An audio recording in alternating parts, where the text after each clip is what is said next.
कृत्वा समत्वं योगो उच्यते। विहाय कामान्यः सर्वान् पुमांश्चरति निःस्पृहः निर्मम निरहङ्कार स शान्तिम् अधिगच्छति। तमेव शरणं गच्छ सर्वभावेन भारत, तत्प्रसादात् परां शान्तिं स्थानं प्राप्स्यसि शाश्वतम्।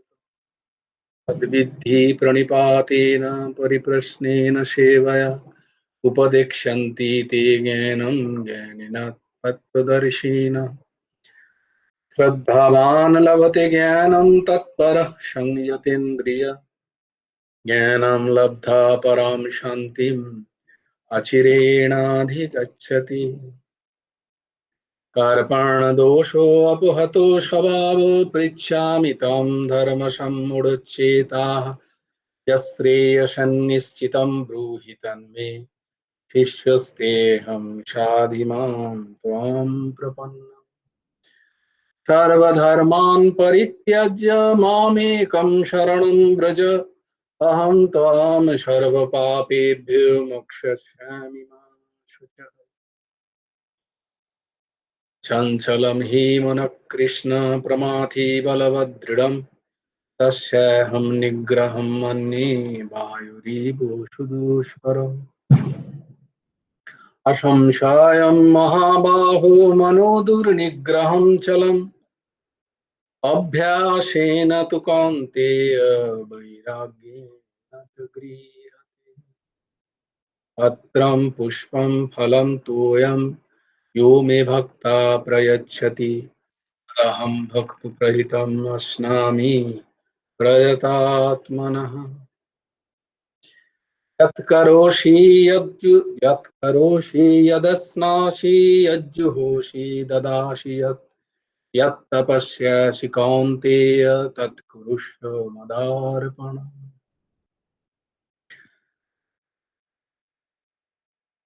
বেশ, তাহলে আমরা কোথায় ছিলাম যেন? পরমারাধ্য সচ্চিদানন্দ সদ্গুরু পরমহংস ঠাকুর শ্রী শ্রী হেমন্ত দেবজীও রচিত গুরুমুখে গীতা উপদেশ গ্রন্থ অবলম্বনে আমরা গীতার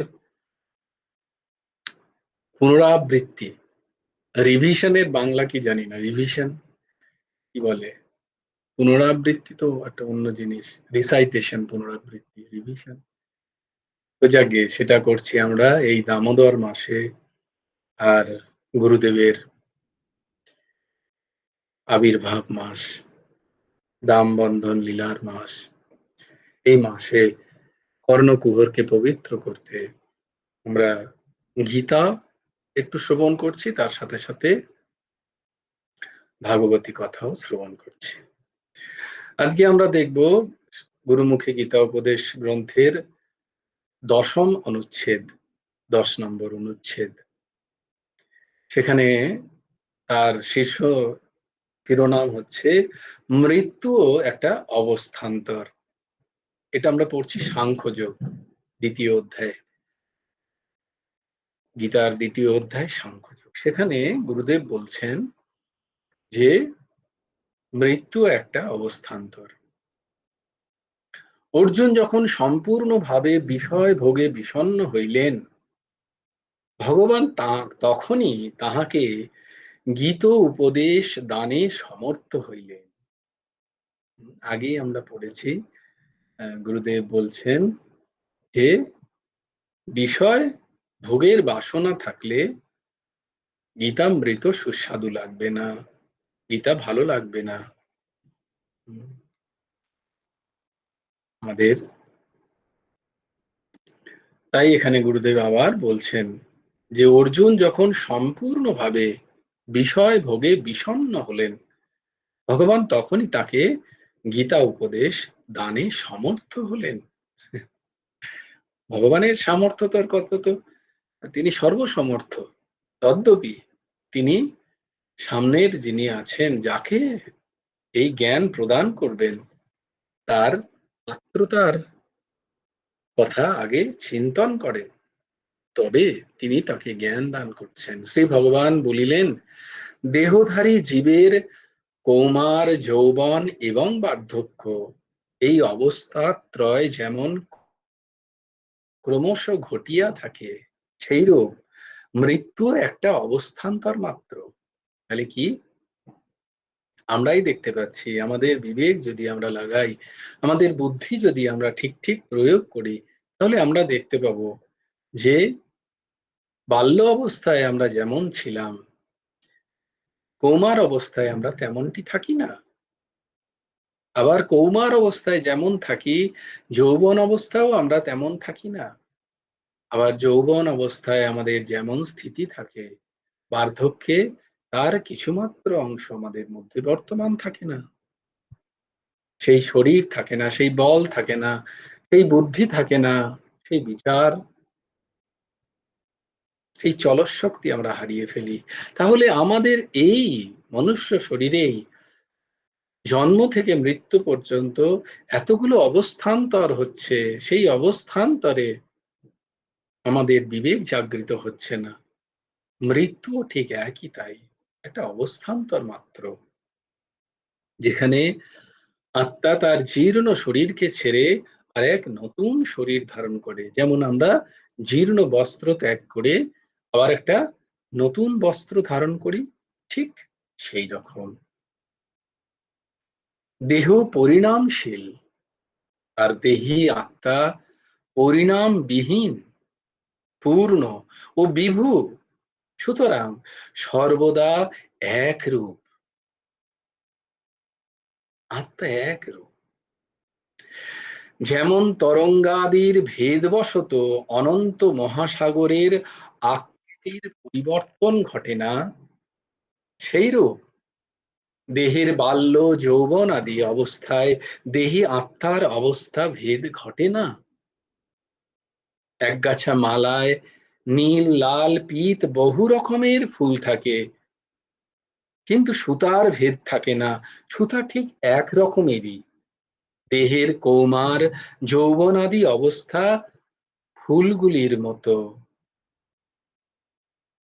আর দেহি আত্মার অবস্থা ঠিক সুতার মতো এক রূপ।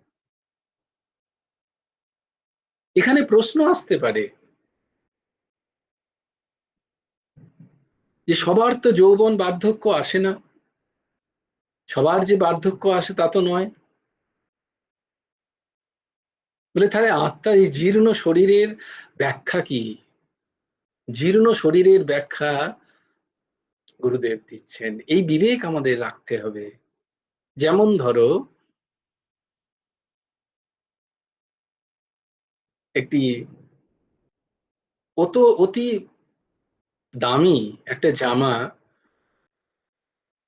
এক ধনী ব্যক্তি যখন কিনে সে পরে, সেই জামাটি বেশি দিনই ব্যবহার করে না, দু একদিন ব্যবহার করে সেই জামাটি সে তার ভৃত্য আদিকে দিয়ে দেয়। সেই ভৃত্য দেখলে তো অসাধারণ, একদম নতুন জামা, খুব সুন্দর জামা, অনেক দামি জামা, কিন্তু ধনী ব্যক্তি সেটি পরলেন না বেশি দিন। তার কাছে ওই দুদিন পরাটা মানেই জীর্ণ হয়ে গেল সেই জামা, সে সেটাকে আর পরবে না। এবার ভৃত্য কি করলো, সেই জামাটা ৫-৬ মাস পরলো, দিয়ে সে যখন বাড়ি গেল ছুটিতে, তখন তার গ্রামের কেউ একজন দেখলো, বলে তো জামাটা তো দারুণ, আমাকে দিবি পড়তে? বলে হ্যাঁ, আমি তো ৬ মাস পরেছি, তুই পর। তো তাকে সেই জামাটা পেয়ে তার কি অবস্থা, আহ্লাদে আটখানা। সেই জামাটা প্রায় ২ বছর ৩ বছর পরলো। তারপরে তার ঘরে ভিখারি আসে, সে দেখছে খালি গায়ে তার অবস্থা, গায়ে তার দেওয়ার কিছু নেই। সে তখন সেই জামাটি, সেখানে হয়তো একটুখানি সুতো উঠে গেছে, কোথাও একটা হয়তো বোতাম চলে গেছে, বলে এই জামাটা তুমি নেবে? বলে হ্যাঁ নিশ্চয়ই, কেন নেব না। দেখো, তো শরীরের জীর্ণতাও, সে আবার এই জামাটি অনেকদিন ব্যবহার করছে, শরীরের জীর্ণতাও এইভাবে নির্ভর করে। গুরুদেব বলছেন এই উদাহরণ, শরীরের জীর্ণতা মানে হচ্ছে শরীরের বার্ধক্য দশা নয়, শরীরের জীর্ণতা মানে শরীরের শরীরের অসুখ নয়, শরীরের জীর্ণতা মানে হচ্ছে শরীর যখন জন্ম নেয়, যে কোনো শরীর, তার একটা প্রারব্ধ থাকে। সেই প্রারব্ধ অনুযায়ী, প্রারব্ধ মানে কি? কর্ম তিন প্রকারের: প্রারব্ধ কর্ম, ক্রিয়াশীল কর্ম, আর সঞ্চিত কর্ম। ক্রিয়াশীল কর্ম আমরা যেটা করছি সেটা ক্রিয়াশীল, করছি নিরন্তর, যা সেইগুলো কি হচ্ছে, সেগুলো গিয়ে সঞ্চিত গিয়ে জমা হচ্ছে। তাই এই সময় কেউ হয়তো খুব বাজে কাজ করছে, কিন্তু সে খুব সুন্দর জীবনযাপন করছে। তুমি বলবে দেখো, ও তো এত বাজে কাজ করছে, ও কত ভালো জীবনযাপন করছে। আর কেউ হয়তো খুব ধার্মিক জীবনযাপন করছে, যত কষ্ট তাতে, বলবে দেখো ও অত ধার্মিক জীবনযাপন করছে, ও কেন এত কষ্ট পাচ্ছে। এর ব্যাখ্যা হচ্ছে এইটা। ক্রিয়াশীল কর্ম তৎক্ষণাৎ ফল দান করে না। বলি দেখো দেখো আমাদের কত ছোট্ট সৎসঙ্গী। তো ক্রিয়াশীল কর্ম তৎক্ষণাৎ ফল দান করে না, ক্রিয়াশীল কর্ম সঞ্চিতই গিয়ে জমা হয়। আচ্ছা, ক্রিয়াশীল কর্ম কাদের তৎক্ষণাৎ ফল দান করে জানো? যাদের সঞ্চিত কর্ম ভস্মীভূত হয়ে যায়। এইসব বিবেকগুলো, এইসব এইসব বিষয়গুলোকে খেয়াল রাখবে। তবে সমাজের যত এই যে কর্মজালে জড়িয়ে থাকা যত ঘটনাগুলোকে তোমরা বুঝতে পারবে। ক্রিয়াশীল কর্ম তাদেরই ফলীভূত হয় যাদের সঞ্চিত কর্ম ভস্মীভূত হয়ে গেছে। সঞ্চিত কর্ম তাদের, আর সঞ্চিত কর্ম গুদামটাই নেই। এবার কাদের নেই, যাকে সেটা পরে আসছে। এখন প্রশ্ন হচ্ছে, ক্রিয়াশীল কর্ম করছে, সেটা গিয়ে সঞ্চিত হয়ে গিয়ে জমা হচ্ছে। এরকম কোটি কোটি বছরের আমাদের জন্ম হয়েছে, তার সঞ্চিত কর্ম সেখানে জমে আছে। সেখান থেকে বিধাতার নিয়ম অনুযায়ী সেই সঞ্চিত কর্মের গুদাম থেকে কিছু কর্ম নিয়ে একটি শরীর তৈরি হয়। সেই কর্মকে বলা হয় প্রারব্ধ কর্ম। যে কর্ম নিয়ে এই শরীর তৈরি হয়েছে, যখন এই শরীর তৈরি হয়েছে ঠিক তখনই সব কিছু এক একটা এক একটা ফ্র্যাকশন অফ সেকেন্ডের কথাও সেখানে লেখা আছে। সেটা উন্নত হবার নয়। প্রারব্ধ কর্ম ভোগ করতেই হয়। না ভুক্তম শিয়তে কর্ম কল্পকোটি শতৈরপি অবশ্যমেব ভুক্তব্যম কৃতম কর্ম শুভাশুভম। কার জন্য? প্রারব্ধ কর্মের জন্য। প্রারব্ধ কর্ম ভোগ করতেই হবে, কিচ্ছু করার নেই। কারণ সেই দিয়েই তোমার এই শরীর তৈরি হয়েছে। যেদিন প্রারব্ধ কর্ম শেষ হবে, সেই দিন এই শরীরকে কেউ ধরে রাখতে পারবে না। আর যদি প্রারব্ধ কর্ম শেষ না হয়, এই শরীরকে কেউ মারতে পারবে না। এটাই হচ্ছে কথা। এবার প্রারব্ধ কর্ম শেষ হতে পারে মাতৃজঠরেও। এমন প্রারব্ধ তার হয়েছে, মাতৃজঠরেই সে শেষ হয়ে গেল। হচ্ছে কিনা? বা মাতৃজঠর থেকে বেরিয়ে 1 মাস, 2 মাস, 4 মাস, 5 মাস, 5 বছর, 2 বছর, 10 বছর, 12 বছর, 15, 25, 35, 40, 50, 60, প্রারব্ধ নিয়ে যে শরীর তৈরি হয়েছে, যতদিন ওই প্রারব্ধ থাকবে ততদিন ওই শরীর থাকবে। মৃত্যুও লেখা আছে, তা আসবেই। কারোর সেটা ক্ষমতা নেই আটকাবার। এটাকে বলে প্রারব্ধ কর্ম। বলে তাহলে ভজন করবো কেন?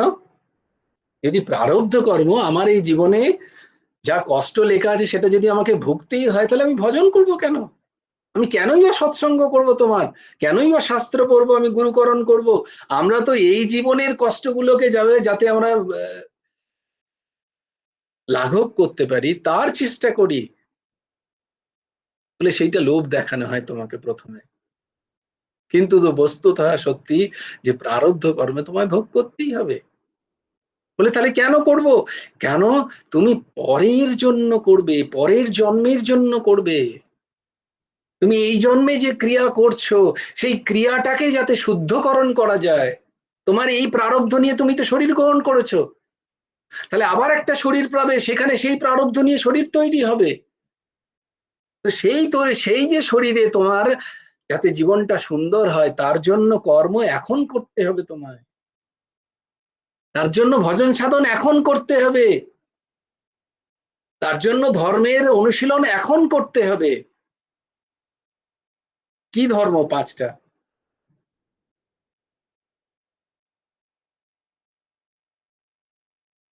ইনস্ট্যান্ট। অহিংসা, সত্য, অস্তেয়, মানে অচৌর্য, সংযম এবং শৌচ বললাম। হ্যাঁ, তাহলে অহিংসা, সত্য, অচৌর্য এবং সংযম ও শৌচ, এই 5টি ধর্মের আচরণের জন্যই সৎসঙ্গ। এই 5টা ধর্মের আচরণের জন্যই জপ, তপ, সাধনা। আর এই মনুষ্য শরীর দ্বারাই তুমি আর পুনর্জন্ম না নেওয়ারও সাধন করতে পারো। সেই সাধনই, সেইটাই প্রস্থানত্রয় আমরা পড়ছি, যাকে গীতা বলা হয়, যাকে উপনিষদ বলা হয়, যাকে ব্রহ্মসূত্র বলা হয়। যে এই শরীরেই, একমাত্র মনুষ্য শরীরই সেটা পারে, মনুষ্যতর কোনো শরীর সেটা পারবে না। তাদের সব ভোগজনী, তোমার কর্মজনী। প্রারব্ধ কর্ম এই জন্য ভোগ করে নিতে হয়, যাতে প্রারব্ধ কেটে যায়। আর এমন কর্ম করতে হয় যাতে আবার মাতৃজঠরে না আসতে হয়। পুনরপি জননম, পুনরপি মরণম, পুনরপি জননী জঠরে শয়নম। ভজ গোবিন্দম, ভজ গোবিন্দম, গোবিন্দম ভজ মূঢ় মতে। ওরে মূঢ় মতে, গোবিন্দ ভজ। যদি গোবিন্দ ভজ, তাহলে আবার মাতৃজঠরে প্রবেশ করতে হবে না, আবার সেই যন্ত্রণা ভোগ করতে হবে না, যদি চাও। আর যদি চাও আবার জন্ম, তাহলে ভালো কর্ম করো। কারণ কি? সুখ দিলে পাবে সুখ বন্ধু, আর ব্যথা দিলে পাবে ব্যথা। যদি সুখ দাও সবাইকে, সেই সুখই ফিরে আসবে তোমার পরের জন্মে, তোমার প্রারব্ধ হয়ে। সেই রকমই শরীর তৈরি হয়, সেরকম পরিবার পাও তুমি। দেখো না, নিজেরা বিবেক বিচার করে দেখো না, তোমার পরিবার পাওয়াতে তোমার কোনো হাত ছিল কি? অবাক লাগে না? আমি যাকে মা বাবা বলছি, তাতে তার আমার কোনো হাত ছিল? তাদেরকে আমি চয়েস করেছিলাম যে আমার বাবা মা এই হবে? তাহলে তো সবাই আম্বানির ঘরে জন্ম নিতে চাইবে, কোটি কোটিপতি, বিশাল গাড়ি বাড়ি সব আছে, খাওয়া দাওয়ারে কোনো চিন্তা নেই, বাইরে গিয়ে পড়াশোনা করবে, সবাই চাইবে। তাহলে আমি একটা বিশাল বড় লোকের বাড়ি থেকে জন্মগ্রহণ করি? না, সেটা হয় না। আমার বাবা মার জন্য আমি কোনো পছন্দ করি না, আমার থাকে না চয়েস। তাহলে দেখো, অদ্ভুত ভাবে আমি এমন একটি পরিবারে জন্মালাম যেখানে আমার কোনো চয়েস নেই। আমার কে মা বাবা হবে, আমার কে ভাই বন্ধু, আত্মীয় স্বজন, প্রতিবেশী, পাড়া প্রতিবেশী, ঘর সংসার কেমন হবে, এতে আমার কোনো হাত নেই। কার হাত আছে? প্রারব্ধের, আমার কর্মের, যা আমি পূর্বে করেছি। তাই পরবর্তী জন্মটি যদি শুধরোতে হয়, তার জন্য এখন সজাগ হয়ে যেতে হয়। একজন বলছিলেন এক মহাত্মাকে যে, প্রভু আমি ক্যান্সারের ডক্টর, আমি ক্যান্সারের ডাক্তার, আমি প্রায়ই দেখি, এক তো ক্যান্সারের প্রচন্ড যন্ত্রণা দেখতে পাই রোগীদের, দেখতে দেখতে আমার মাথা খারাপ হয়ে যায়। আর তারপরে প্রত্যেক দিন মৃত্যু দেখছি আমি। ক্যান্সার পেশেন্ট, এক তো যন্ত্রণা, দ্বিতীয়ত মৃত্যু। তো কি করে এরা এর থেকে বেরোনো যায়? যাক, সেই ডাক্তারবাবুর অ্যাটলিস্ট এইটা দেখে দেখে বিবেক তো জাগৃত হয়েছে।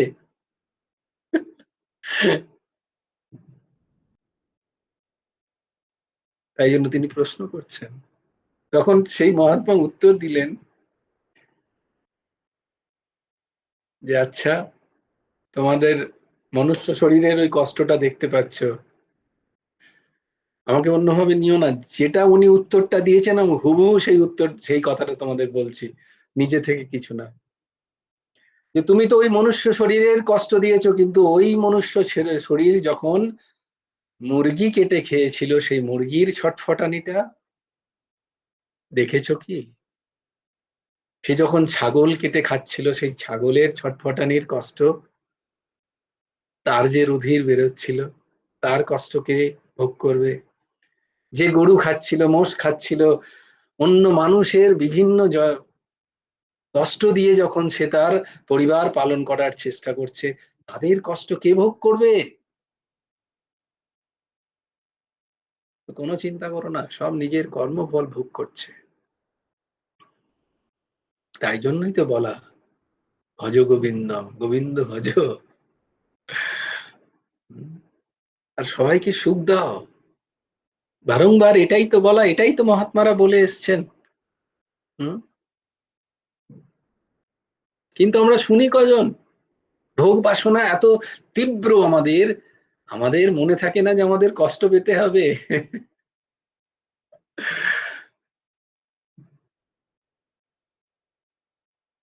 যখন এই দাসের পা পুড়ে গেছিল, তখন এই ভাবনাই এসছিল, আর আমাকে এই দাসকে শক্তি জুগিয়েছিল ভেতর থেকে। अच्छा बच्चे, जब जला जला के खा रहे थे, उसका दर्द कौन भोगेगा? भोगो।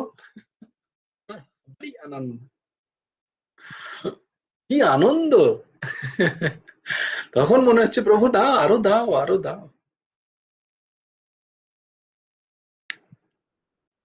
ये स्थिति कौन भोगेगा? हम ही को भोगना है। इसलिए संभाल जाओ, अपना बुद्धि लगाओ। और सब खूब बुद्धिमान আমরা সবাই, বুদ্ধিমান লাগাও, বিবেক লাগাও, সামলে যাও। নতুন জীবনকে ভালো করে তৈরি করার চেষ্টা করো। কারণ আত্মা বয়ে নিয়ে যাবে সূক্ষ্ম শরীরে তোমার কর্ম।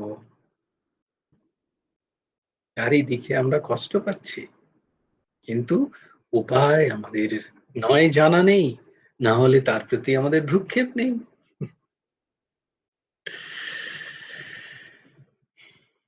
11 নম্বর শ্লোক। সুখ দুঃখ অজ্ঞানকৃত মনের ধর্ম। আমরা কোনো বিষয়ে সুখ পাই, কোনো বিষয়ে দুঃখ পাই, আসলে সুখ দুঃখ অজ্ঞানকৃত। বলছেন সুখ দুঃখ এগুলো অজ্ঞানকৃত। কারণ বিষয় যদি সুখ দিবে, তবে ধরা যাক যে টাকা আমায় সুখ দিতেছে, সেই টাকা একজন বিরাগীকে সুখ দিচ্ছে না কেন? তাকে দাও, সে ফেলে চলে যাবে। সে ভ্রুক্ষেপও করবে না তোমার দেওয়া বিষয়ের প্রতি।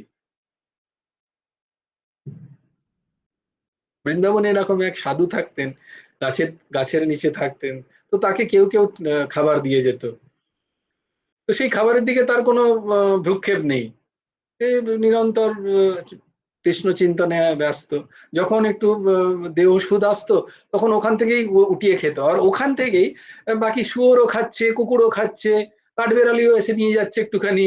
ওর ওই পড়ে থাকা খাতা, সেখান থেকে ও তুলে একটু খেয়ে নিচ্ছে। এই হচ্ছে বিরাগী। কই তাকে তো কোনো সুখ দিচ্ছে না। একজন যে ভোজ্য বিষয় ভোগ করিয়া একজন সুস্থ ব্যক্তি আনন্দিত হইতেছে, সেই ভোজ্যই, সেই খাবারই আবার একজন অসুস্থ রোগী ব্যক্তিকে আনন্দ দিতে তো পারছে না। তাকে দাও, সে বলল না না না না, কষ্ট হবে আমার, দেখো একই খাবার। তাহলে খাবারে সুখ বা দুঃখ নেই, বস্তুতে সুখ দুঃখ নেই, বস্তু তো জড়, তাতে কি করে সুখ দুঃখ থাকবে?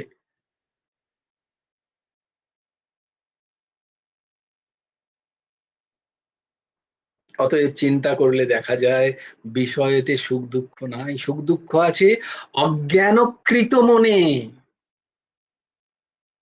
সুখ দুঃখ কোথায়? অজ্ঞানের অন্ধকারে সুখ আর দুঃখ। আমাদের মনেই সুখ দুঃখ, মনেরই সুখ দুঃখ ধর্ম, বিষয়ের নয়। সুখ দুঃখকে যিনি সমান জ্ঞান করিয়াছেন, তিনি অমৃত তত্ত্বের অধিকারী। তাহলে কোনো বিষয়, ব্যক্তি, পরিস্থিতি, দেশ, কাল এরা সুখ দুঃখের কারণ নয়, এরা তো সবাই জড়। এরা তোমায় কি করে সুখ দুঃখ দেবে? সুখ দুঃখ আমার মানসিক স্থিতি। আমার মনের প্রতিকূলে গেলে আমি দুঃখ বলি, আমার মনের অনুকূলে গেলে আমি তাকে সুখ বলি। দেহের স্বরভাব বিকার, 12 নম্বর অনুচ্ছেদ। দেহের 6টা বিকার হয়। কি কি? না, সে জন্মায় আগে,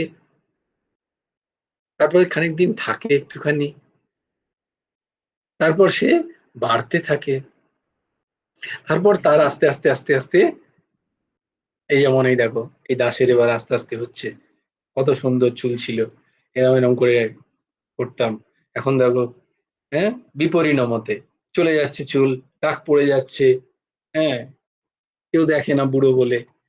তো এইরকম আর কি,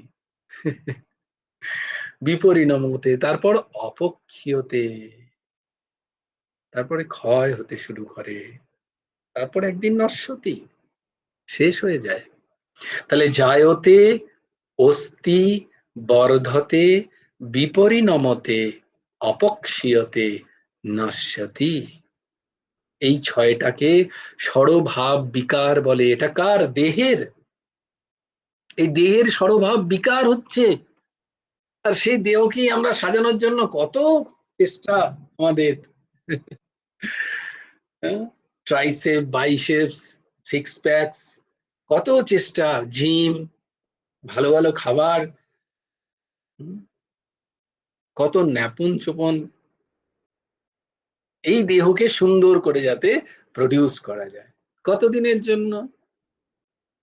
কারণ এই দেহের এই 6 ভাব বিকার আছেই আছে, যত চেষ্টা করো থাকবে না।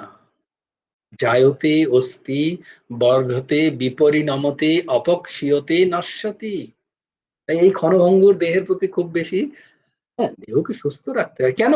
ভজন করার জন্য। খাবার অবশ্যই খেতে হবে। কেন? যাতে আমি ভজন করতে পারি। খাবার টানে যাতে আমার মনটা না খাবারের দিকে যায়, মানে আমার কৃষ্ণ চিন্তা হয়, যুগল চিন্তা হয়, তার জন্য খাওয়া, তার জন্য দেহকে সুস্থ রাখা। সর্দি কাশি জ্বর হলে ভালো লাগছে না, অন্য কিছুই ভালো লাগছে না, তো জপ ধ্যানে কি করে ভালো লাগবে? জপ ধ্যানে মন লাগবে না। শরীর সুস্থ থাকলেই জপ ধ্যানে মন লাগবে। তো শরীর সুস্থ রাখার জন্য যতটুকু তাকে দিতে হয় ততটুকু তাকে দাও, বাকি সময় ভজন করো, নাম করো। হুম? এই কয়টা দেহেরই ধর্ম, আত্মার নয়। এই যা কিছু করছো সব দেহের জন্য, আত্মার জন্য কি করছো? সারাদিন পরে একবার জিজ্ঞেস করতে হয় নিজেকে, হ্যাঁ গো, আজকে সারাদিন আত্মার জন্য কি করলি হে? আত্মা মানে তো নিজের জন্য কি করলি? কারণ দেহেরই জন্ম আছে, কিছুদিন অস্তিত্বশীল দেহই হয়, পরে সেই দেহের বৃদ্ধিও হতে থাকে, তারপর তাহার বিপরিণাম অর্থাৎ বিশেষভাবে পরিবর্তন দেখা দেয়। দেখা দেয় কি না? গাল ঝুলে পড়ে, দাঁত পড়ে যায়, চোখে দেখতে পাই না, বড় বড় চশমা, কানে শুনতে পাই না, বিশেষভাবে পরিণাম।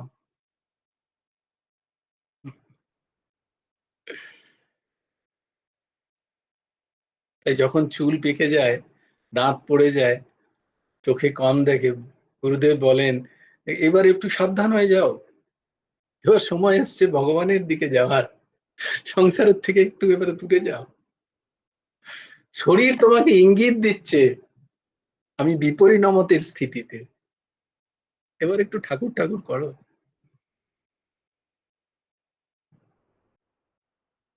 পরে দেহ ক্রমশ ক্ষয়োন্মুখ হয়, পরে একেবারে নাশ প্রাপ্ত হইতে দেখা যায়।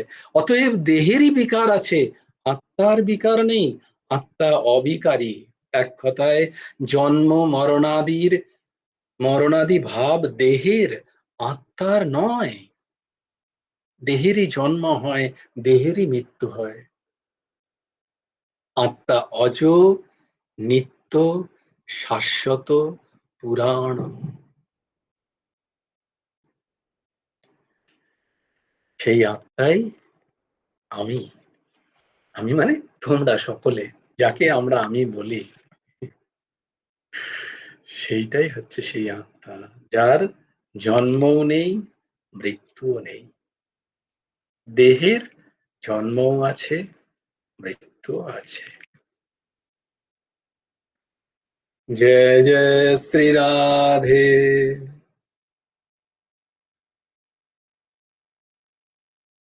ओम सच्चिदानंदरूपाय गुरवे बुद्धिसाक्षिणे श्रीहेमन्ताय वरिष्ठाय नमो क्लिष्टकर्मणे। ओम सच्चिदानंदरूपाय कृष्णाय क्लिष्टकर्मणे नमो वेदान्तवेद्याय गुरवे बुद्धिसाक्षिणे।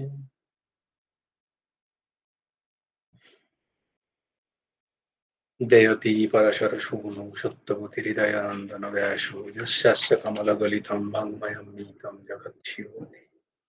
यः सानुभवमखिलश्रुतिसारमेकम् अध्यात्मदीपतति तीर्षन्तमहन्तम् संसारिणां करुणाय पुराणगुच्छं तं व्यासशुनोपयामि গুরুং মুনীনাম। আজকে আমরা বৈকুণ্ঠের দ্বারী জয় ও বিজয় এই প্রসঙ্গ শ্রবণ করব। ব্রহ্মার মানস পুত্র, প্রথম ব্রহ্মার মানস পুত্র কারা?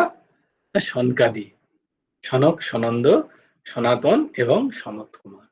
এরা হচ্ছে প্রথম মানস পুত্র। ব্রহ্মার তিনি মানুষ সৃষ্টিতে এদের বললেন যে তোমরা সৃষ্টি বিস্তার করো। যে না, আমরা সৃষ্টি বিস্তার করবো না, আমরা ভগবানের নাম গানেই খুব আনন্দে আছি। তো সেই মানস পুত্র সনকাদি ঋষি একদিন আকাশে ভ্রমণ করতে করতে তাদের ইচ্ছা হলো বৈকুণ্ঠে নারায়ণের দর্শন করবেন তারা। তো তারা বৈকুণ্ঠে গেছেন।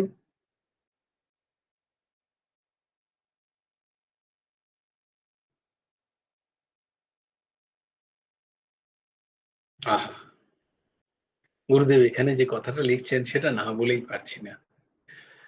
শ্রীহরির দর্শন কামনায় বৈকুণ্ঠে গমন। কারণ শ্রীহরির অর্চনা, পূজা, দর্শনই তো মনুষ্য জন্মের সাফল্য প্রমাণ করে। আহ, তো মনুষ্য জীবন সফল কি? যদি শ্রীহরির দর্শন পাওয়া যায়। মানে মনুষ্য শরীর বিফলে চলে গেল। আর আমরা কত সুন্দর খাচ্ছি দাচ্ছি ঘুরছি, কোনো পরিতাপ নেই, কোনো পশ্চাতাপ নেই। এক একটা সময় চলে যাচ্ছে, দিন চলে যাচ্ছে, মনুষ্য জীবন সফল হচ্ছে না। কি অদ্ভুত না! সংসার আয়াম অতীব বিচিত্র, মায়ার এত খেলা। এই বাজারেই আমরা ফেসে আছি, এই মায়ার বাজারেই আমরা ফেসে।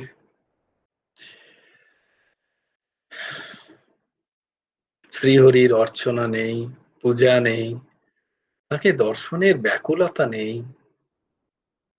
বলছি এগুলোই তো মনুষ্য জন্মের সাফল্য। তাছাড়া মনুষ্য জন্ম ব্যর্থ। আর কোনো সাফল্যই সাফল্য নয়। মনুষ্য জন্মেই ধর্ম, তত্ত্বজ্ঞান লাভ করা যায়, আর কোনো জন্মে করা যায় না। মনুষ্যতর জন্মে ধর্ম সম্বন্ধে কেউ জানতে চায় না, আর তত্ত্বজ্ঞানও কারুর লাভ হয় না। তাই যে মনুষ্য জন্ম নিয়ে যার ধর্ম পালন হলো না, যার তত্ত্বজ্ঞান হলো না, তাকে মনুষ্য পদবাচ্য না বলে পশু বলাই ভালো। সে পশু জীবন যাপন করছে।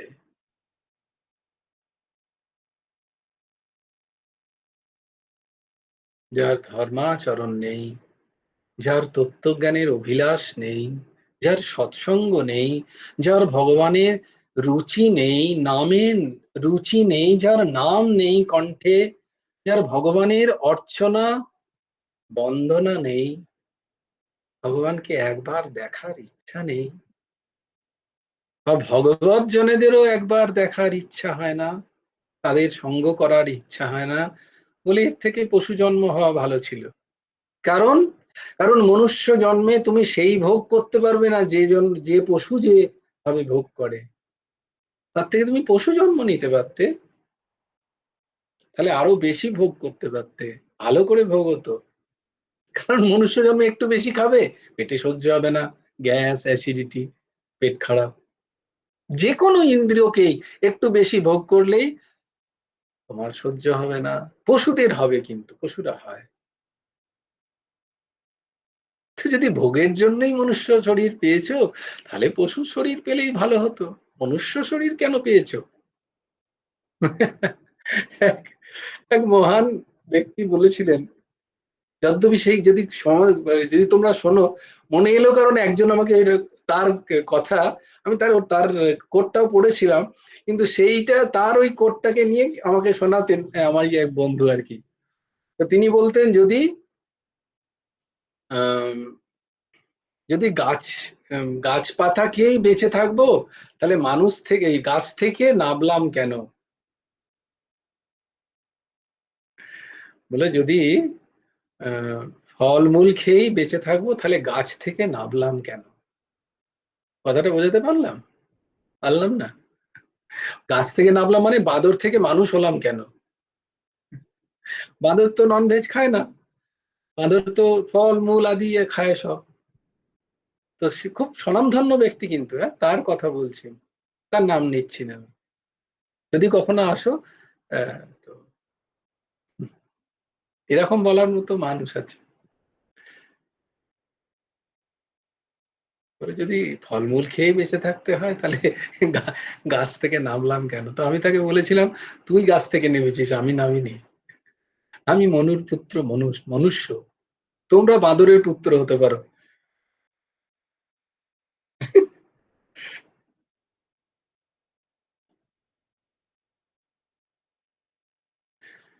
মনুষ্য জন্মেই ধর্ম তত্ত্বজ্ঞান লাভ করা যায়। যাহারা সেই মনুষ্য জন্ম লাভ করিয়াও, খুব ভালো করে শোনো, কান খুলে শোনো, গুরুদেব লিখছেন, যাহারা সেই মনুষ্য জন্ম লাভ করিয়াও বিচিত্র মায়ায় মুগ্ধ হইয়া শ্রী হরির চরণার্চন না করে, তাদের বৈকুণ্ঠ লাভ হয় না। তাদের সবসময় কুণ্ঠা থেকে যায় একটা। বৈকুণ্ঠ মানে বিগত কুণ্ঠ, বিগত কুণ্ঠা, যেখানে ভগবানের সাথে কোনো কুণ্ঠা নেই। ভগবানের কে নিষ্পাপ নিষ্কাম প্রেম যেখানে হয়, সেইটাই বৈকুণ্ঠ। তাদের হয় না, যারা বিচিত্র মায়ায় মুগ্ধ হয়ে আছে। বৈকুণ্ঠে বিশ্ববিধাতা শ্রীকৃষ্ণ বসবাস করেন।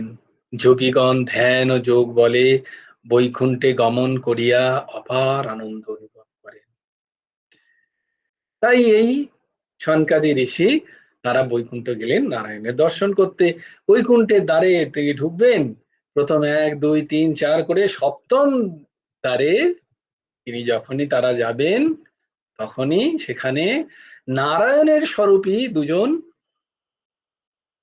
দ্বার রক্ষী দাঁড়িয়ে আছেন। তারা বললেন, কে হে তোমরা, ছোট ছোট বাচ্চা, কোথায় যাচ্ছ? বললেন, আমরা নারায়ণের দর্শন করতে যাচ্ছি। কারণ সনকাদি ঋষিদের অবস্থা কিন্তু সব 5 বছরের, চারজনেরই দিগ্বসন তারা, হ্যাঁ, পরনে কোনো বস্ত্র নেই, আর 5 বছরের শরীর, কিন্তু তাদের কোটি কোটি বছর বয়স হয়ে গেছে। সনকাদি ঋষি এখনো দর্শন পায়, এখনো সেরকম সাধক আছেন, তারা দর্শন পান সনকাদিময়।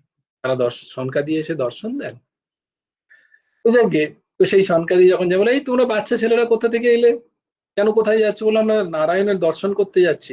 তো ওনারা ভেবেছেন এই 6টা দরজা সুন্দরভাবে পেরিয়ে, কেউ আমাদের জিজ্ঞেস করলো না, আমাদের হয়তো সবাই চেনে, তো এও চিনবে হয়তো। তো বলি, এ আমাদের কেন আটকাচ্ছে? তো সেটা দেখে বলো, না না, আমাদের ঢুকতে দাও, আমাদের আটকাচ্ছ কেন?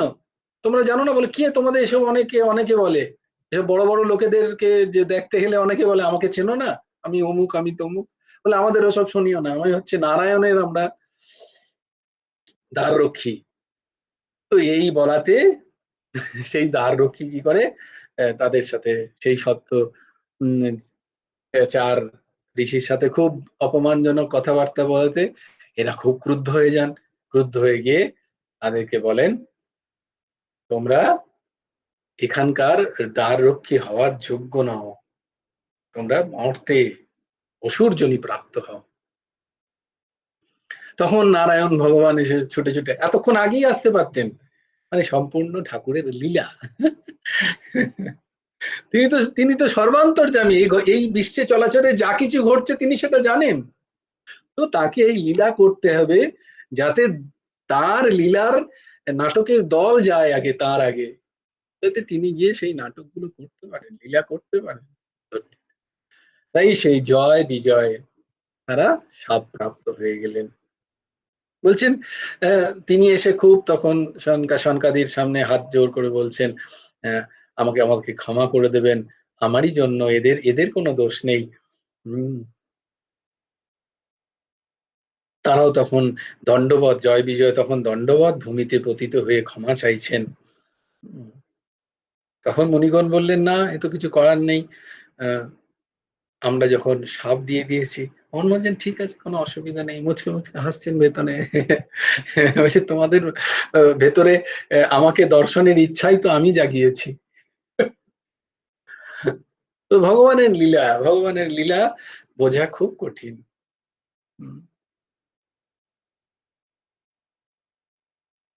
তো ভগবান বলছেন, আপনারা ব্রাহ্মণ, আপনাদের নিকট আমি ক্ষমা প্রার্থনা করছি, আমি সবকিছু সহ্য করতে পারি, ব্রাহ্মণের অপমান সহ্য করিব না।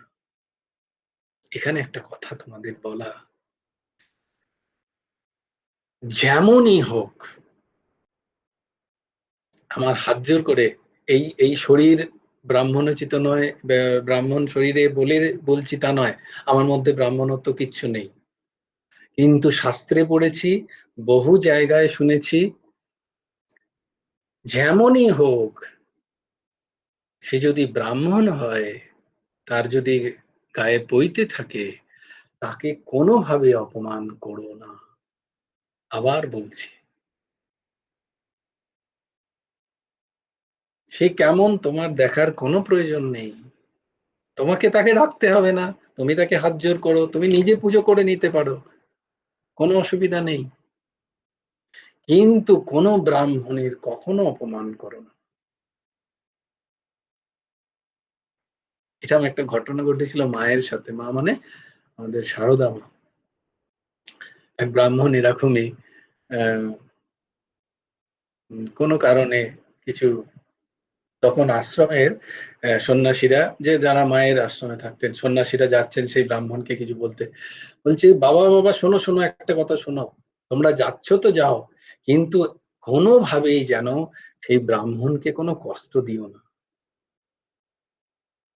তাই যেরকম তুমি সম্মান না করতে পারো, ঠিক আছে, সরে এসো সেখান থেকে, কিন্তু তার অপমান করো না, তার কোন রকম দোষ কীর্তন করো না। এটা আমি তোমাদের সবার কাছে, যারা যারা শুনছো, যারা যারা যদি ইউটিউবেও শোনো, তিনি যদি ব্রাহ্মণ হন, কিরকম ব্রাহ্মণ তোমার বিচার্য বিষয় নয়, তুমি হাত জোর করে চলে এসো সেখান থেকে, যদি না ভালো লাগে। তার সমালোচনা করো না, তাকে অপমান করো না, কারণ ভগবান গো ব্রাহ্মণ হিতায় ছ, ভারতীয় দেশি গোমাতা এবং ব্রাহ্মণের তিনি খুব খেয়াল রাখেন। আমি ব্রাহ্মণের সেবা করি বলিয়াই পৃথিবীতে আমার পদধূলি পবিত্র রূপে পরিগণিত হইয়াছে। ভাগবতের কথা, ভগবানের শ্রী মুখের কথা তোমাদের বলছি।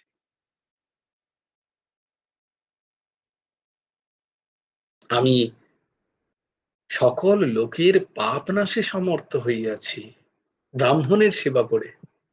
ভগবান বলছেন, ব্রাহ্মণ মানে কিন্তু জাতি নয়, আবার বলছি বারবার, ব্রাহ্মণ মানে গুণ। আর যদি জাতিও থাকে, তিনি যদি ব্রাহ্মণ বেশে থাকেন, কখনো অপমান, তোমার ভালো লাগছে না, তুমি চলে এসো, কেউ করলে তুমি তা সেখানে ভাগ নিও না, হতে পারে, আমার প্রয়োজন নেই।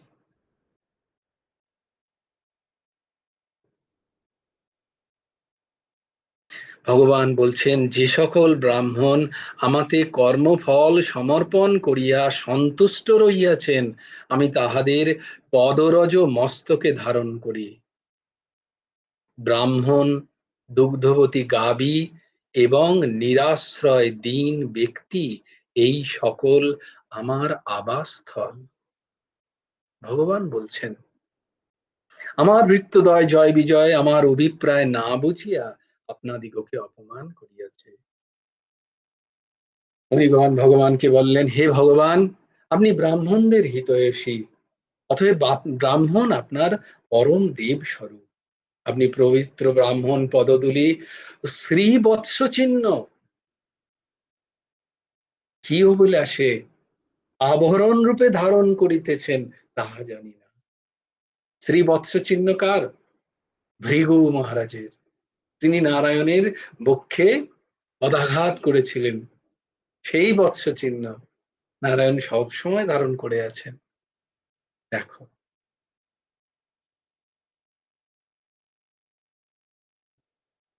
তপস্যা, শৌচ ও দয়া আপনার ধর্মমূর্তি ত্রিপাদ স্বরূপ।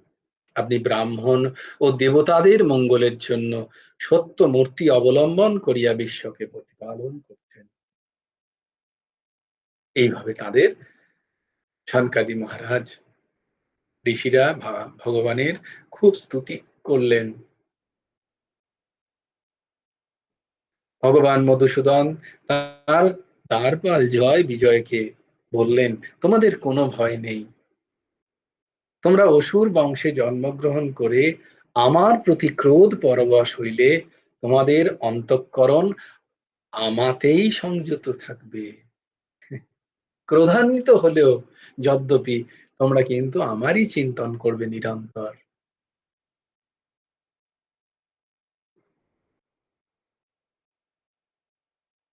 তাই তোমাদের ঋণাত্মক দিকে হলেও তোমাদের তাতেই যোগ সিদ্ধি হয়ে যাবে। সর্বপাপ ক্ষয় হইলে পুনর্বার তোমরা আবার শীঘ্র পরিবর্তন প্রত্যাবর্তন করবে এই বৈকুণ্ঠে। সেই জয় বিজয়ী মর্তে পতিত হইয়া কশ্যপ পত্নী দিতির গর্ভে হিরণ্যকশিপু ও হিরণ্যাক্ষ যমজ পুত্র রূপে জন্মগ্রহণ করে। এরাই হিরণ্য হিরণ্যকশিপু, হিরণ্যাক্ষ। তারপরে এনারাই সেই জয় বিজয়ী রাবণ ও কুম্ভকর্ণ। আবার এই জয় বিজয়ী দাপর যুগে শিশুপাল ও দন্তবক্র।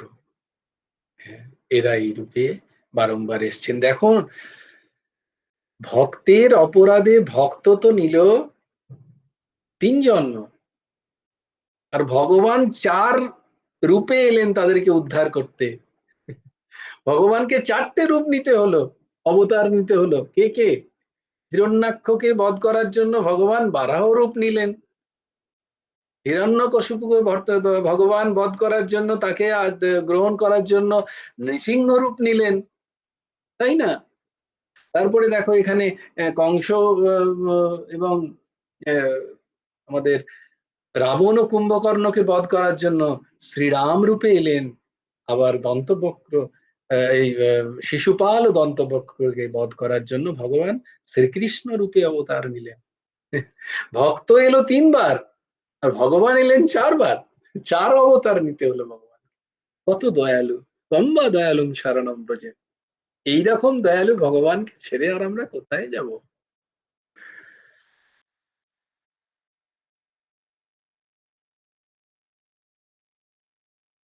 তো মুনিদের জয় বিজয়ের প্রতি অভিশাপ প্রদান সেই ভগবানেরই ইচ্ছা প্রসূত।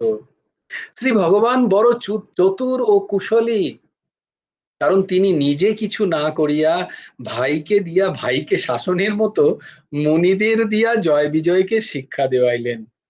যেমন উপযুক্ত পিতামাতা তাহাদের প্রাণ প্রিয় সন্তানকে শরীর বিনাশী বিস্ফোটক হইতে রক্ষা করিবার জন্য সুচিকিৎসকের উপর ছাড়িয়া দেন, সেই বিশ্বস্ত চিকিৎসক সেই শিশুর বিস্ফোটক কর্তন করে মানে অপারেশন করে তাহার অন্তঃস্থিত পুঁজ রক্তাদি দূষিত বিষয়কে শরীর হইতে বাহির করিয়া দিয়া শরীরকে সুস্থ করিয়া তোলেন পরমেশ্বরও।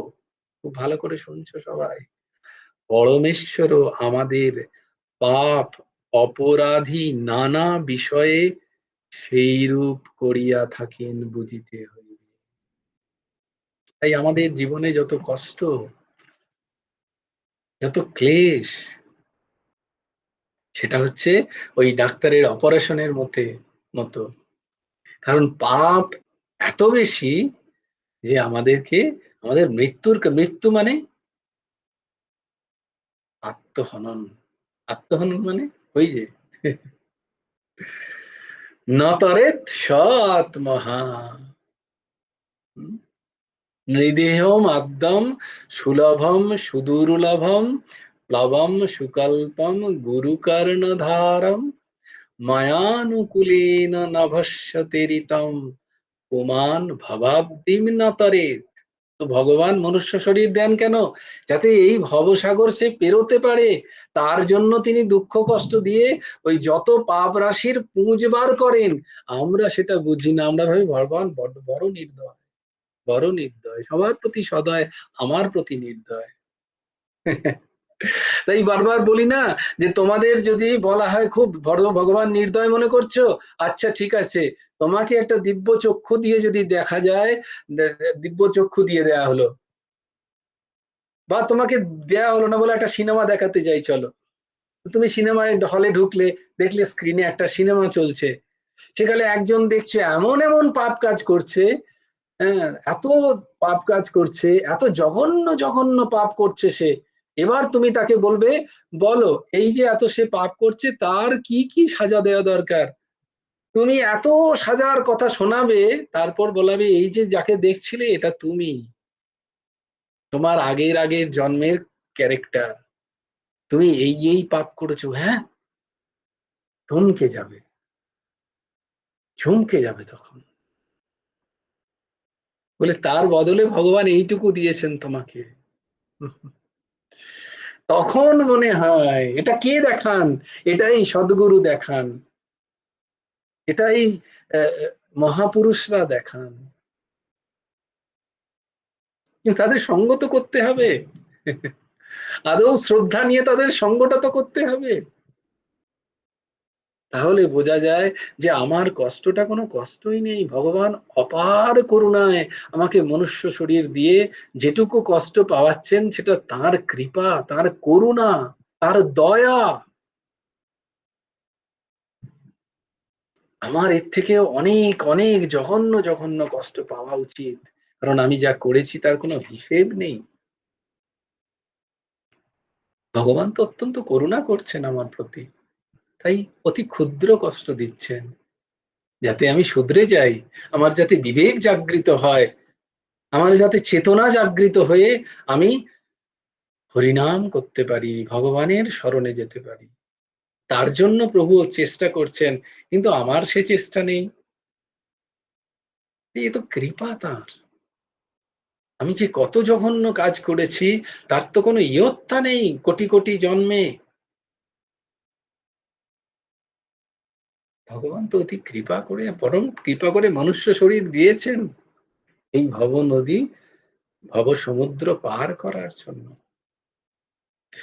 এবার সনকাদি ঋষি ব্রহ্মর্ষিগণ স্বপ্রকাশিত অতি মনোহর নারায়ণ মূর্তি এবং বৈকুণ্ঠ ধাম দর্শন করিয়া যাওয়ার পর নাই আনন্দিত হইলেন, এবং শ্রী হরিকে প্রণাম ও প্রদক্ষিণ করিয়া তাহার আদেশ ক্রমে আনন্দ চিত্তে তাহার তাহারই মহিমা ও জয়গান করিতে করিতে স্ব স্ব স্থানে প্রত্যাগমন করিলেন।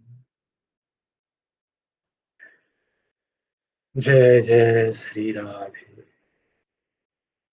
কজন কারা কারা দীপদান করছো, সূর্যসীমা করছো প্রত্যেকদিন? বাহ, কেয়া মা করছে, কন্যা কুসুম মা করছে, আর মনমোহন মা, দিদি তো করছেনই, আমার মনে হয় আমার বোনও করবে, সুনিতা টুম্পা অবশ্যই করবে কিন্তু, আর যখনই করবে পরিবারের সবাইকে নিও। তুমি করবে, বলবে তোমাকে সবাই ধরে থাকে জানো। বা তুমি করার পরে তাদেরকে থালিটাও দিয়ে দিতে পারো। হ্যাঁ, সেখানে একটুখানি তুমিও করে নাও, দীপদান করো। খুব খুব মহিমা। তোমরা তো প্রত্যেকদিন দেরি করছোই। আজকে একটা কথা না বলে পারছি না, এটা শ্রবণ করো। একবার এক রাজরানী, হুম, বিশাল রাজার মহিষী, তিনি সর্বত্র দীপদান করেন। কোথায় কোথায় দীপদান করেন? সকালবেলা উঠেই দীপ প্রদীপ জ্বালান, খুব সুন্দর মাজা প্রদীপ তিনি জ্বালান, প্রজ্বলিত করেন সুন্দর ভারতীয় দেশি গোমাতার ঘি দ্বারা। আচ্ছা, যদি ভারতীয় দেশি গোমাতার ঘি না পাও, তাহলে ঘি দ্বারা জ্বালিও না, তিলের তেল দ্বারা জ্বালিও। শুদ্ধ তিলের তেল যদি পাও, সেই দিয়ে জ্বালিও। তো তিনি ওই রকম প্রথমে নিজের ঘরের মন্দিরে দীপদান করেন। তারপরে তিনি গোশালায় গিয়ে দীপদান করেন। যদি কোথাও কখনো গোশালা পাও, যেখানে ভারতীয় দেশি গোমাতা আছে, সেখানে হ্যাঁ অবশ্যই যেন সেটা কি বলে সেফ থাকে, সেফলি দীপদান করতে পারো। খুব মহিমা। আচ্ছা, তিনি ছাদে দীপদান করেন, তিনি বট গাছের অশ্বত্থ গাছের নিচে দীপদান করেন, তিনি চৌরায় দীপদান করেন, তিনি পুষ্করিণীতে দীপদান করেন, তিনি নদীতে দীপদান করেন, যেখানে যেখানে যান তিনি দীপদান করেন। তো একজন একবার তারই কুল পুরোহিত ব্রাহ্মণ, খুব নিষ্ঠাযুক্ত, অতি পুণ্যবান, তিনি জিজ্ঞেস করলেন, মা একটা কথা জিজ্ঞেস করব, এই যে তুমি চারিদিকে দীপদান করো, কেন করো? কই আমি তো কখনো বলিনি, বা এরম তো আমি কখনো শুনিও নি যে এরম চারিদিকে দীপদান করতে হবে। তো উনি বললেন, আপনি আমার পূজ্য ব্রাহ্মণ, আপনাকে আমি মিথ্যে কথা বলতে পারবো না। তো আপনাকে সত্যি বলি, আর কেউ আমাকে জিজ্ঞেসও করেনি আজ পর্যন্ত, আর আমার বলারও খুব ইচ্ছা নেই এটা। কিন্তু যেহেতু আপনি, এটা কিন্তু শাস্ত্রের এক কথা আমি বলছি, একজন মহাপুরুষের কাছে শ্রবণ করা, দীপদানের কি মহিমা। বলছি তাহলে আপনি, আপনাকে আমি আমার পূর্বজন্মের কথা বলি। বলে আচ্ছা বলো, তোমার মনে আছে তোমার পূর্ব? হ্যাঁ মনে আছে, তাই জন্যই তো। বলে পূর্বজন্মে আমি এক উম, মেয়ে ইঁদুর ছিলাম, চুহিয়া, একটা মেয়ে ইঁদুর ছিলাম। বলে একদিন কি হয়েছে, আমাকে একটি মার্জার মানে বিড়াল আমাকে তাড়া করেছে খাবে বলে। তো আমি সেই ভয়ে দৌড়চ্ছি দৌড়চ্ছি, বেড়ালও আমার পেছনে পেছনে দৌড়চ্ছে। এই দৌড়তে দৌড়তে চারিদিকে দৌড়েও আমি যখন পার পাচ্ছি না, তখন আমি একজনের ঠাকুর ঘরে প্রবেশ করে গেলাম। ঠাকুর ঘরে দরজা খোলা ছিল, বিড়ালও প্রবেশ করেছে। আমি কোন রকমে লাফ দিয়ে সেই ঠাকুর ঘরের একটি আলমারির ওপরে গিয়ে পৌঁছই। বিড়ালও সেখানে লাফ দেয়। তো কি করব, এবারে তো আমাকে তাহলে খেয়েই নেবে। সেই ভেবে আমি যখনই এক লাফ দিয়ে আলমারি থেকে নিচে আসার চেষ্টা করি, তখন সেই ঠাকুর ঘরে একটি প্রদীপ জ্বলছিল, বড় একটি তেলের প্রদীপ জ্বলছিল। আর সেটা প্রায় নিভায়মান, মানে নিভে যাচ্ছিল, হয় না অনেকক্ষণ জ্বলার পরে একদম টিম টিম করে জ্বলছে।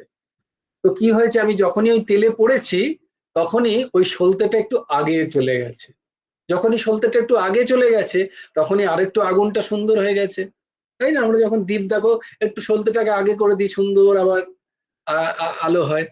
তো বলছে আমি পড়ে, যেহেতু আমার দেহটা ওখানে পড়েছে তেলে, তেলে যেহেতু পড়েছে, সঙ্গে সঙ্গে সলতেটা একটু আগে হয়ে গিয়ে আগুনটা জ্বলে উঠেছে ভালো করে।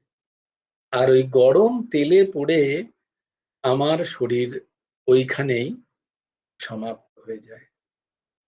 আমি ওইখানেই আমার শরীর সমাপ্ত হয়ে যায় গরম তেলে পড়ে।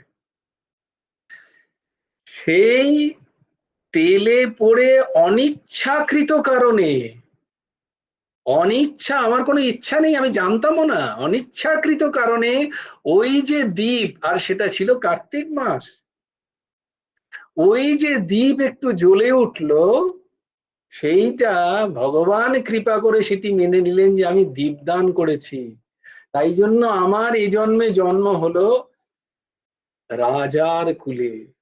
একজন রাজার আমি প্রিন্সেসকে কি বলে, রাজকন্যা, রাজকন্যা হয়ে জন্ম নিলাম। আর আজ দেখুন আমি এক মহান রাজার মহিষী পত্নী, আমার কোনো ঐশ্বর্যের সীমা পরিসীমা নেই। তো সেই কথা মনে আছে যে একজন ইঁদুরের শরীর হয়ে অনিচ্ছাকৃত কারণেও, অজান্তেও যে দীপদানের ফল আমি পেয়েছি এই শরীরে, আমি চাই সেই ফল আরো আরো বর্ধন করতে চাই চারিদিকে দীপদান করে। তো দীপদানের এত মহিমা, তাই অতি শ্রদ্ধা সহকারে বছরের প্রত্যেকটা দিনের দীপদানের মহিমা আছে, কিন্তু কার্তিক মাসে দীপদানের বিশেষ মহিমা। আচ্ছা, সেই দীপদানের মহিমার কথা আরেকটু বলে দিই। তোমরা যদি যে যে রলি বাঁধা হয় না, ওই কি বলে ওই কাল, হ্যাঁ হ্যাঁ, ওইগুলো দিয়ে যদি সলতে করে যদি দীপদান করো, তাহলে এক একটা সুতোর, এক একটা সুতোতে এক একটা দীপদানের ফল পাওয়া যায়। এরা এটা এটা আমি শুনেছি। আমি ফল পাবে কি পারবে না আমাকে পরে এসে ধরো না যেন, এই কেন পেলাম না আপনি বলেছিলেন। আমার এটা মহাপুরুষদের কাছে শোনা কথা। আমরা তো স্বাভাবিকভাবে তুলো দিয়ে করি, তো মহাপুরুষরা বলছেন যদি ওই রলির যে মোটা মোটা রলিগুলো পাওয়া যায় সেটাকে যদি কেটে সেটাকে সলতে করে, এবং যদি বাড়িতে শুকনো পড়ে যাওয়া, পড়ে যাওয়া, পড়ে যাওয়া বলতে হয়, খড়ি গাছ যদি থেকে থাকে, তুলসী গাছ পড়ে যাওয়া শুকিয়ে গেছে, তার যে ছোট ছোট খণ্ড করে ওই রলি দিয়ে যদি সলতে বানিয়ে তোমরা দীপদান করতে পারো, তার মহিমা অপার। তো যেটা এই দাস শ্রবণ করছে সেটা তোমাদের বলছে, তোমরা চেষ্টা করে দেখো। তো এইরকম দীপদানের মহিমা অবশ্যই প্রত্যেক দিন এই কার্তিক মাসে অন্তত দীপদান অবশ্যই করো। বংশী বিভূষিত করান্নবনীরদাভাত পীতাম্বরাদরুণবিম্ব ফলধর পূর্ণেন্দু সুন্দর মুখাদরবিন্দ নেত্রাৎ কৃষ্ণাৎ পরাৎ কিমপি তত্ত্বম ন জানে। ध्येयं सदा परिभवग्नमभीष्टदोहं तीर्थास्पदं शिवविरिञ्चिनुतं शरणं भृत्यर्थाहं प्रणतपालो भवद्दिपोतं वन्दे महापुरुषते चरणारविन्दम् त्वक्ताशुदुत्पजो सुरेप्सितराज्यलक्ष्मीं धर्मिष्ठार्यवचसा जदगादरण्यं मायामृगं दयितयक्षितमन्वधावत् वन्दे महापुरुषते चरणारविन्दम् नमो ब्रह्मण्य देवाय गो ब्रह्मण्य हिताय च जगद्धीताय कृष्णाय गोविन्दाय नमो नमः। जय जय श्री राधे, जय जय परमहंस ठाकुर श्री श्री हेमंत देव जियोर जय। भज गुरु हेमंत देव राधे श्याम, जप हरे कृष्ण हरे राम, जय गुरु राधे श्याम, राधे श्याम, श्याम श्याम राधे राधे, राधे कृष्ण कृष्ण कृष्ण राधे राधे। जय गुरु राधे श्याम, श्री गुरार्पणमस्तु, শ্রী হেমন্ত দেবার্পণমস্তু। সবাই ভালো থেকো, সুন্দর থেকো।